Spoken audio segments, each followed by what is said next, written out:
Okay, we are live. Here we go. I'm good to Hey, go. Christina. Hello. Thanks for doing my first Facebook Live with me. Yes, you might see me looking at my phone. I'm just making sure everything is good to go. I'm Oh yeah, so I have three different things of notes in front of me. I've got my phone. I'm gonna be looking all over the place. So yeah, no, this is perfect. Okay, so I have my computer up. I can see everybody's comments. So I have everything all set up for us. awesome. Yes. So for those of you who are popping on and jumping on with us, welcome. We're so excited to have you. Thank you for being here. I just want to thank Christina for being here on my first Facebook Live with me. I'm not gonna lie, I've got a little butterflies going on, but one thing I try to tell the students is that you have to keep trying new things.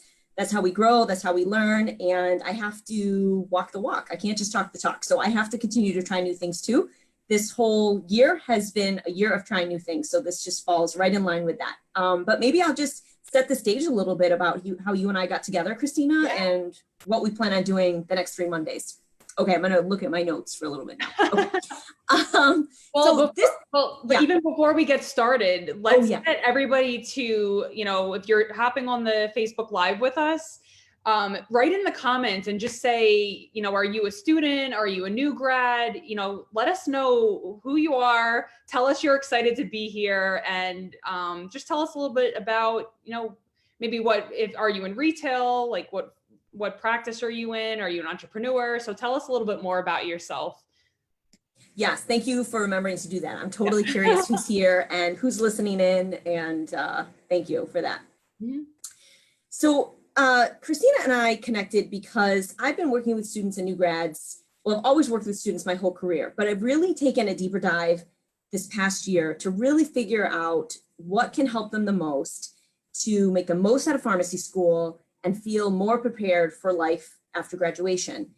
And some of the things that I uncovered were pretty surprising to me. It wasn't the traditional networking, mentoring, although those things are still needed and students need those things and they wanted those things. The things that I uncovered had a lot to do with mindset, and it had a lot to do with feeling a lack of confidence, feeling alone, feeling behind their peers, feeling like they're not enough, they haven't prepared enough for this pivotal moment of graduation.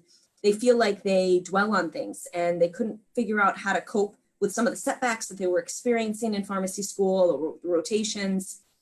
So those are some of the things that I had been uncovering with my work with students. And I've been following Christina for a long time on social media, and I've been seeing all of the awesome things that she puts out into this world about mindset and transformation, and how when you work on these internal blocks, and I know Christina's going to explain it in a lot better way, but the way that I'm viewing it from an outsider's perspective is we have these internal blocks that give us this resistance. And she has this way of helping us through that.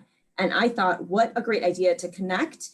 And we had our call, and then Christina had this idea to do a 3-part series. And I was like, yes, I'm all over that. Let's do it the next 3 Mondays. How can we get this on the calendar as soon as possible? And we talked about what kinds of things we would do during the 3-part series. And I'm going to turn it over to Christina because I really think she's going to give us an overview of what kind of tools that she can help us with and what people can expect in the next 3 Mondays. Absolutely. Thank you so much for having me. First of all, it's an honor to be in this group. My friend Chelsea Burns actually invited me probably 6 months ago. So thank you, Chelsea, because here we are. But for those of you who don't know me, I actually, and I'll describe a little bit more in the questions that we're going to go through, but I am an Italian from Brooklyn. I moved to Pittsburgh.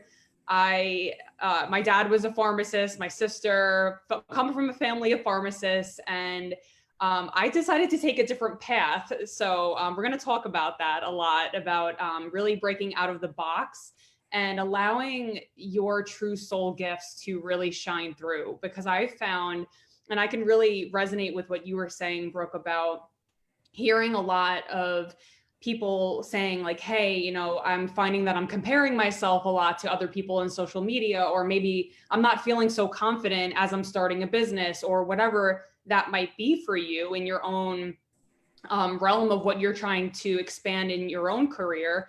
So that's really where I love helping people to really identify and become aware of some of these subconscious blocks that are coming through in your physical environment that cause you self-sabotage. So procrastination, or maybe you're afraid to be seen in your business and you're hiding behind perfectionism.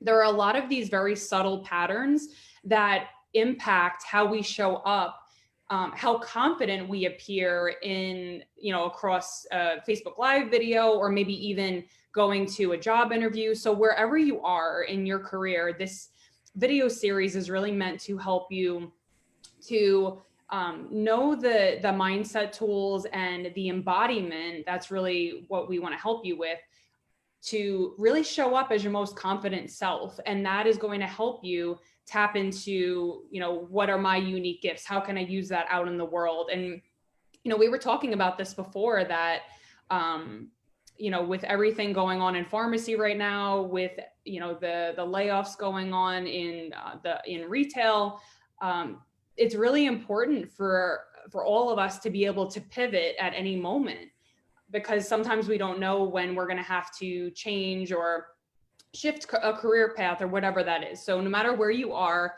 on your journey, this series is really going to help you with that. So the confidence is the overarching, topic of what we're really going to go through, but we're really going to delve into more about breaking those patterns of self-sabotage and allowing yourself to quiet that inner critic. So if you can relate to having an inner critic, type in the comments, yes, I can so relate, or something like that.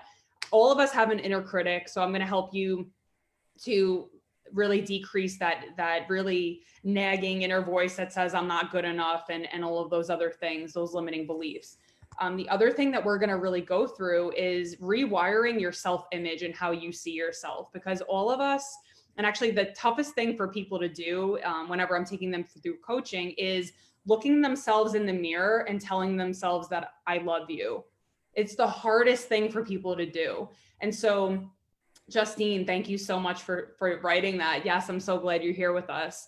So we're really going to dive, we're going to start off with kind of like this introduction, and then go into these deeper layers of breaking patterns of self-sabotage and really rewiring your subconscious blueprint to help you really shine in your career. So that's really what I do. I help people with all of these different facets through hypnosis, EFT, through conscious things like affirmations, a lot of different techniques to help people really own their light out in the world. Because, and I have my own personal story with that. I've written books about it. I'm really passionate about it. And I really love to see people step into their truth, light, and power. So that is really what we're here for, to help you embody your most confident self. I love to talk, as you can tell. So I'll let you go. That's good. I think this 3-part series might turn into a 5-part series, depending on how much content we have. Yeah, I'm really glad you said that, because I think we all have these unique strengths that we can bring to the table. But what I'm finding at the student and new graduate level, even some pharmacists that I work with that are 5 to 7 years out, they have a really hard time articulating their strengths and understanding why it's unique and how they can fit into this new pharmacy environment that they're entering into. And I think that you utilizing some of these tools, or at least bringing some awareness to, I do have strengths to bring to the table, but the comparison game is so strong. And I think it starts in pharmacy school, when after a test, everyone's comparing scores. Everyone's comparing, what did you get on this question? What did you get on that question? And then we're comparing ourselves to how competitive we are for the job market. And then when we get into the job market, some of our employers put all these metrics on us. So again, it's this comparison game, just never ends. But I feel like if you have a true sense of self and what strengths you bring to the table, you can reach your full potential. So I feel like we're speaking the same language, Christina. Like I'm so excited about this.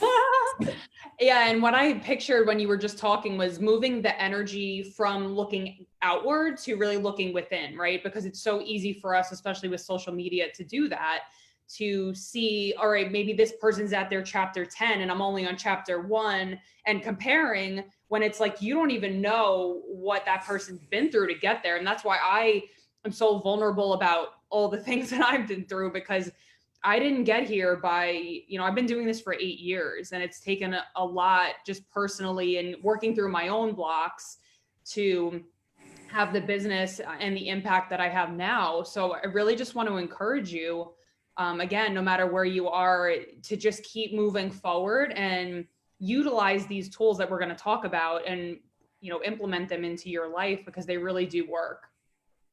That's an awesome transition into one of the questions I have for you, because I feel like now that social media is so prevalent and more students are getting involved in LinkedIn and joining these Facebook groups, they're seeing pharmacists who are 8 to 10 years into their business, into their personal brand, and they're comparing themselves to people in their chapter 10. So I just want to bring it back a little bit, because and that's one of the things I like to do inside the Facebook group is interview pharmacists, but really take it way back to graduation and talk us through how you got to where you are today. Because I feel like we don't get that part of the story when you're looking at somebody's brand online, or even when you're looking at somebody's website. You are very open about your journey. There are certainly pharmacists that are not, and they have this persona or this image that, I've always had these wonderful gifts and put all this stuff into the world, but we all start from square one. So if you could just start by telling us like where you went to pharmacy school and like what you did right after graduation. Did you do additional training? Did you go right into the workforce? And what was going through your mind at that time? Did you feel some of these things that current students are feeling? Oh my goodness. So I was terrified. So not many people will have to go through such a dire situation as far as like a transition from like student to pharmacist. But I actually, I went to go do a residency, and my dad had owned a pharmacy in Long Island, and they just wanted me to work at that pharmacy. And I was like, no, I knew that I had this inner calling to make a bigger impact. And I love retail pharmacy. I think that pharmacists can make a big impact there too. I just knew for myself that I wanted to expand. I didn't know what it was going to look like. So my parents were really mad at me, and I got kicked out of my house and fired from my job, and I was homeless. So that was really the beginning of this journey. Wait. Christina, can we just back up a second? Yeah. So where did you go to school? Oh, sorry. Yeah, I missed that. No, don't worry about it. St. John's in Queens. And yeah, it's the most diverse county in the United States. So I loved going there. I got a lot of just really rich experiences at St. John's, and I got, I don't know if anybody here is from St. John's, write it in the comments, because I'm interested to see. Lisa, I see Lisa commented, awesome. So yeah. So did you know you wanted to do a residency, and then did you know you were going to have this difficult conversation with your parents about, I want to do residency versus not work in the store? And did you get a residency, and how did that happen? So pretty much I had never had another job before. I never went on an interview before, and I was really scared. I remember it was my 5th year of pharmacy school, and I was going through all of my rotations. And this one professor was like, "You're a nervous Nelly. Like, you need to get more confidence." Because I was, I guess I was 22, 21 years old. And I hadn't gone through this transformation. So I was really I was very outwardly confident, but inwardly very insecure about putting myself out there in the world. So I knew, I had the conversation with my dad. He was not happy. This was 5th year of pharmacy school. And then I went on and I did it anyway. He said he didn't approve. And I was like, well, I'm going to do it anyway. And I went to mid-year that year. I think it was in New Orleans. And I applied for my top 5 programs, and I didn't get into any of them. So I was crushed, because in my mind I was like, oh no, I'm going to have to stay here. I'm going to have to stay at this pharmacy. And I love my family. They're just a lot, but that's a whole other story. So I applied for the scramble, and I got a community pharmacy residency in Brooklyn. And so I just jumped on it, and I went for it full fledged. And the day that I got the call was the day that the next day I got kicked out of my house. So I came home. I was at my friend's house studying for an exam that we had the next day, and all of my stuff was out on the lawn. I had no job. I I have the picture of my Mazda 3. I had all of my clothes rolled up into these bags and just stuffed into my car. And I had all my belongings just in my car.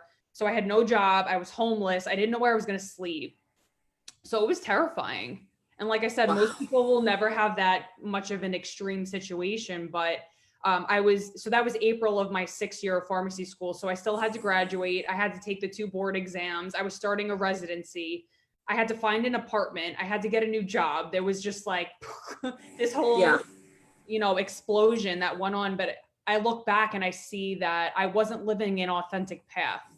And I had been suppressing my needs for so long that I kind of just was a pharmacist because my dad was, and I wanted to please him. And there was a whole story behind that, but that's really why I finally, I guess, woke up at that point. That was one of my spiritual awakenings where I just really, I was like, I can't take this anymore. So I went and I just did it, and I had to shut off all my emotions, and I just got to work. And I was like, all right, I have to study for these exams. I have to do XYZ. I was dealing with an eating disorder at the time.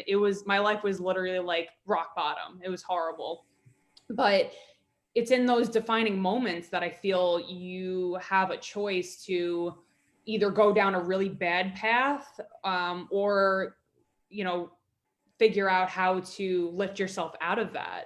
And that's really what I did. I mean, I wasn't perfect. Like I was doing, self-destructive behaviors and binging and drinking and all of that. But ultimately I got the help that I needed, and I restored my life. And that's really why I'm so passionate about helping people, not only with transformation work, but allowing that to really bleed through to your career. Because if you're not doing what you love, then like that's what life is. We have to be willing to be a little bit afraid and step out of our comfort zone in order for us to be fulfilled. And I think that that's the most important message that, oh my gosh. Oh, thanks, Lisa. Sorry, I'm just seeing the comments. So by 5th year of pharmacy school. Oh, yeah. Okay, so I did a 0 to 6 program, Lisa. That's why. Yeah, so St. John's is 0 to 6. So you get right in, you don't have to take any other exam, and you're 0 to 6. So that's why. Thanks for that clarification. I get lost in my own story. Well, I thank you for being so brave, Christina, to sharing with us today, because I think there's a lot of people that could relate to parts of your story. You're right. Maybe they didn't have the exact same journey you did, but we definitely have pharmacy students that have familial pressures. We have some pharmacy students that this isn't the degree they wanted to go for. This is the degree their parents wanted, and they're trying to make the best of it and find their own path.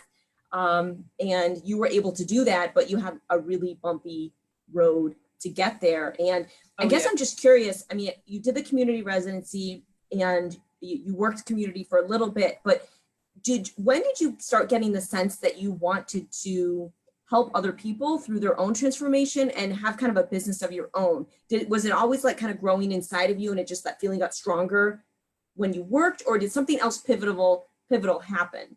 Yeah, that's a great question. So for me, it showed up in my residency because I was teaching diabetes classes, and my residency director was really like, she gave me a lot of tough love, which I was used to anyway, but she really pushed me, which I appreciate now. And I had never really taught before, anything like that. So whenever I started teaching diabetes classes, I resisted it at first, but I almost really enjoyed it. And I started to see, I'm a person that sees patterns, and I started to see that a lot of these patients wanted natural remedies. They wanted like nutrition advice. So I figured, I might as well heal myself and help myself with my eating disorder, and then help them with nutrition. So I went through Institute for Integrative Nutrition. And then after that, they give you an opportunity to have, I think it's like a 6-month program where you can pretty much build your own online business. So it was just a kind of a natural progression. My dad was an entrepreneur, so I think it was, I grew up kind of seeing that, and it just really lit me up. I love seeing people shift and transform. And for me, I read people's energy. I know that sounds kind of like, everybody might not be used to hearing that, but when I can see someone's energy lighten up or shift in a way that allows them to move forward, there's no better feeling for me. And I really love that. So I started doing the health coaching, and that transformed into, and as I said, I was going through my own healing journey. So I went through Reiki training and hypnosis and all of these different things because I wanted to help myself. And then in turn, I helped other people. And that's really how this all came about. So, if you're struggling with something and you're like, I don't know why this is happening, or whatever the mindset is, this is your first perspective shift, is like, how is this a gift? Because if I never had these challenges, I wouldn't be talking to you right now. I wouldn't be making an impact on people. So we need to alchemize and transmute that pain into purpose. And that's really how we can use it in our business. So if you're listening right now and you're like, I don't even know what I would have a business on or whatever, a lot of people that I coach wind up using a lot of their experience from, whatever worked for them. So maybe it was meditation or holistic healing or whatever that was. So just start to think about that, and even jotting down, like keep a journal when you're on these calls with us, and just jot down like, oh, what are some of my gifts? What are some of the challenges that I've overcome? Am I very resilient? And start to pick out what are some of those gifts that you have, because it's so easy, right? When we look in the mirror, we're like, oh, this is wrong, that's wrong. The inner critic gets really loud. So shifting your focus to, okay, how can I actually see my light and my divinity? So true. Turn pain into purpose. Lisa, you're just on fire. She's here with us. I love it. I love it. Thank you, Lisa. Yeah. So I like what you said also, because it's like paying attention to the things that light you up. And even if it's happening during school, even if it's happening during residency, if something lights you up, like coaching somebody with diabetes training or a certain aspect of your training, keep track of those things, because that probably means something. Right. And I feel that, and I hope no one minds that I use the word God, but whatever you want to use, take or leave, but I believe that God puts things on our heart for a reason. So if you have an impulse or a soul nudge or goosebumps when you talk about something, you need to follow that path. Right. And I want to get into a little more detail about your business. I want you to explain like all the facets of your business, because your website is phenomenal. It's beautiful. The layout is wonderful. And I really want you to walk people through like all the different aspects of your business, because I know you've got your fingers in a lot of pots, and I want people to hear that from you.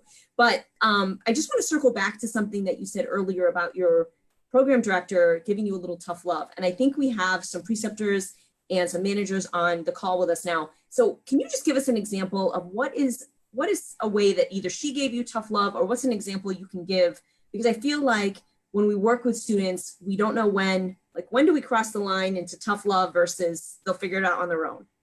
So I think sometimes, and this comes across with coaching, I feel that I need to either ask questions that are going to help the person figure it out. Like, hey, why am I sabotaging this? Or why am I not showing up fully? Or I'll just say, may I share this with you? Because this is what I'm seeing.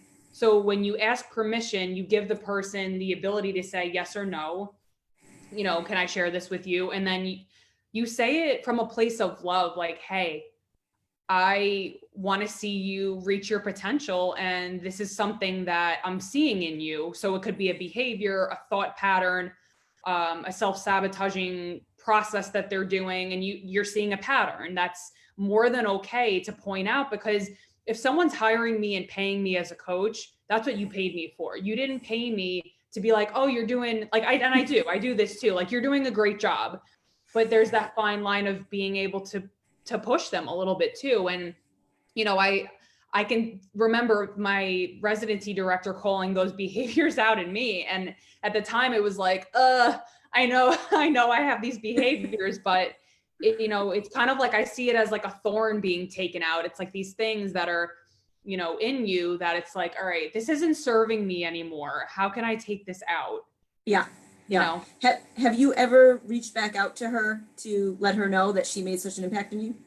Yeah. And I actually made an impact on her too. It was like a very karmic relationship. She quit. She actually is not even a pharmacist anymore. She lives in California. Yeah. Wow. It's a whole, well, it's in my first book. I wrote about that relationship, but yeah, she was incredible. Awesome. What's the name of your first book? Revealing Your Inner Radiance, Healing Through the Heart. It's on my website. Awesome. Awesome. And I know you've written a bunch of books. What has been your favorite one that you've written? So it had to be the first one because I wrote it in Bali, and it was Did with, you? yeah, I was with 30 other women, and it was, I would never take that experience back. It was for 30 days, and it was like an intensive course on pretty much how to write a book. Cause I had taken some courses before, but I really knew that I needed help, especially because I was writing about things that were so personal and so tender. And it was a very cathartic experience because I was writing about a lot of the pain that I experienced. So it was really special and unique, and that has to be, I mean, it was my favorite. Awesome. Thank you for sharing. That's awesome. So we know you're an author, you're a pharmacist, you're a coach. Tell us the different facets of your business. Tell us what it is today. So it's evolved so much over the years, but I have a couple different programs. And again, I just hired a new coach, so it's always evolving. I'm always improving and evolving and refining things. But I have a program called Sacred Illumination, which is essentially, if you think about like a flashlight, right? When say you're looking in a deep body of water, like you can't see, maybe you lost like a necklace or something, it fell into this deep water and you can't see it. So you have this flashlight, and then once you have the flashlight, you're like, oh, I can see deeper into that water. This is like the metaphor that I'm drawing to what I do with people. So I essentially shine a light over the deeper aspects of what's holding them back, so that we can, take that out through a lot of these different methods that I use: timeline therapy, hypnotherapy, so many different things to really help them to illuminate their true essence. So everything that I'm talking about here with what I went through with, releasing a lot of the programming that I had of like not being worthy and not being enough and all of these things that I call it the inner punisher, which is, the inner critic essentially. So it's the internalized parental figure that, like, my dad was very critical, that almost you like argue with yourself. Like part of you wants to grow and shine, and then part of you is under the mask of this internal punisher. So there's this inner dynamic that I see with a lot of clients that I work with. So that Sacred Illumination is helping you to essentially release all those patterns that are holding you back, so you can shine in what you're meant to be doing in the world. So I love that because it's so unique for each person. So if someone comes to me, they are not going to have the same experience as someone else, because I read your energetic blueprint. I can see, just by talking with someone within the first 5 minutes, I'm like, okay, this is what's happening. It's almost like I can diagnose what's holding them back. Maybe it's like self-doubt, or they're afraid to be seen, or perfectionism, or whatever those patterns are. I can pick up on it because sound is vibration, right? So you can hear someone's confidence in their voice. You can see their gesture. You can see if they're going like this, or if they're, opening up their body language. And that's what we're going to learn. And I'm going to teach you guys throughout this series, but I can really pinpoint and see, okay, this is what needs to be shifted. Let's work on that and help them, in whatever their next path is. So that's the Sacred Illumination. Then I also have Strategic Ascension, which I've had a lot of pharmacists go through. And that's a 3-month program that combines some of the facets of the Sacred Illumination. So it's a lot of that transformation work, clearing out the subconscious blocks and helping them step into their next level of income and impact. So a lot of pharmacists don't know how to transition from being a pharmacist to an entrepreneur. So I help them with all of these tools, the embodiment work, really looking at their belief system. How are they showing up? So that's like the transformation piece, but also the strategic piece. So like, how do you build a business? What does that look like? How do you, who is your target market? And all of those like very tangible, practical things too. So But I think that's going to be evolving, and I'm excited about that. But yeah, and then I do individual, hypnosis sessions. So if someone just needs a quick, hey, I'm encountering this problem, or I have this pattern that's cyclical and it's not going away. Maybe it's smoking, or they want to lose weight, or whatever that is. I kind of look at a customized approach for them on, okay, what's going to be most effective for you to help you shift it. So that's kind of those are my different programs. Yeah. They sound amazing. I mean, who wouldn't want that? Who wouldn't want the flashlight shined on them to figure out, help to figure out what's going on? So some people, you would be surprised, because when you shine a light, you're shining into the shadow aspects of the things that were like, oh, I have unworthiness issues. Like sometimes it's hard. It's hard to look at that. And like, for me, I know it was difficult. Like I had and still struggle with, certain like control patterns. And I think a lot of pharmacists, because we're so used to being, we have to control our environment to make sure we're perfect, like that gets ingrained in us. So I've had to do a lot of work to unwind that, because if you want to be an entrepreneur and have a heart-centered business, that's not in alignment with being perfectionistic. So I could go on and on and on, but. Right. Okay. Okay. Next question. I work in academia, so we do encounter some pharmacists and some alumni that feel like innovation and entrepreneurship should be in the curriculum more. And some pharmacy schools are doing this well, and some pharmacy schools are a little behind. I'm guessing that you would probably agree that we should, but maybe you don't, that we should include some tools for pharmacists during pharmacy school so that they don't feel like they have to learn all this after. So how do you feel about all that? Do you feel like pharmacists should have some type of entrepreneurship innovation during pharmacy school, or do you think everyone's so unique that it would just depend? I think that at least it should be some kind of elective series or something like that. So if someone was interested, like I would have been super interested in that. But also I feel like incorporating some of these things that we're talking about, because if that's going to be your career path, what are the things that are needed to achieve a career as a pharmacist entrepreneur? What does that look like? What are the different avenues? So yeah, I absolutely think that would be awesome, Brooke, Lisa said. Yeah, I think that it would enhance the curriculum tremendously, because as you're learning how to be an entrepreneur, it's also developing your personal skill set. So you're learning things about yourself. You're becoming the higher version of yourself. You're releasing old patterns. And because you're coming across these roadblocks, you have to figure out, all right, how do I problem solve this? How do I move past this?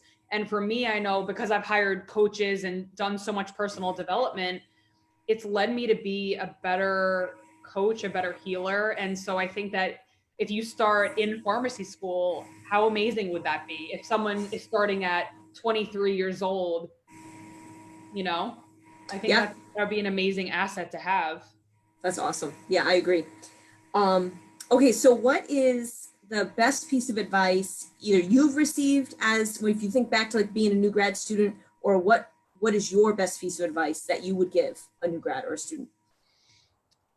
So I know it sounds corny, but follow your heart. You need to follow your heart. And for so many of us, I feel like we've shut off our ability to dream, and we've just felt like we had to succumb to the pressure. I know that you used that word previously, and we have all of this pressure from our parents and from society of like what we should be doing.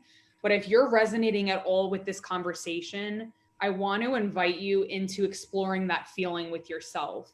So I don't know if any of you meditate, or just taking some time to just look within and really explore your own heart and see, what is it that I really want to be of service to? What patients am I? And it could be anything. It could be, hey, maybe I want to stay a full-time pharmacist, but I want to pursue like a writing career on the side. Allow yourself to dream again and follow your heart, because it's so easy for us to be like, and then the inner critic comes back and it's like, oh, I can't dream. I can't do this. I have to make money, or whatever it is. Well, guess what? You can actually replace your pharmacy income with coaching, with something else. There's so many different blends of how you can create your life. So I just want to impart that, that would be my first piece of advice, is just follow your heart. And the second would be definitely get a mentor, or somebody, like you, who can really support you. Or, if you know that you want to go down a certain path, have a coach, because a coach is going to help you streamline the process.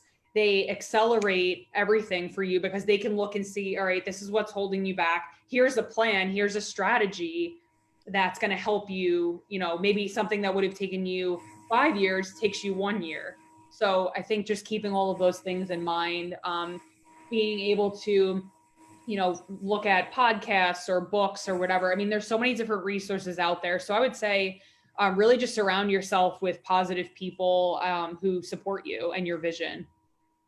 I'm so glad you said that, because so many students that I work with, they're so used to like receiving the syllabus, right, for their course. And this is what you have to do to pass the course. And then they get to rotations and they get the preceptor's goals for the rotations. And they don't even feel like they have permission to set their own goals for what they want to do during APPEs. And a lot of the work I did with the recent mastermind I did was helping the students.